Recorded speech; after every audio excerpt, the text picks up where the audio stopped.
In this tutorial, I'll show you how to add Google widgets to a Weebly website. Let's get started.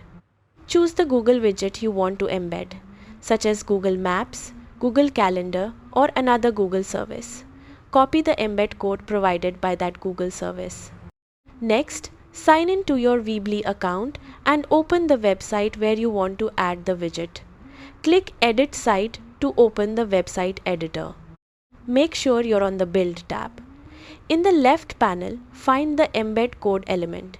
If you don't see it, click Show All Elements to view the complete list.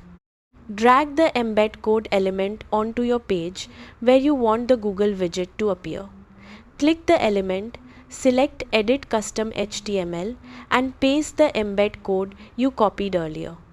Preview your website to make sure the Google widget displays and works correctly. If everything looks good, publish your website to make the changes live. That's how to add Google widgets to a Weebly website. Thanks for watching.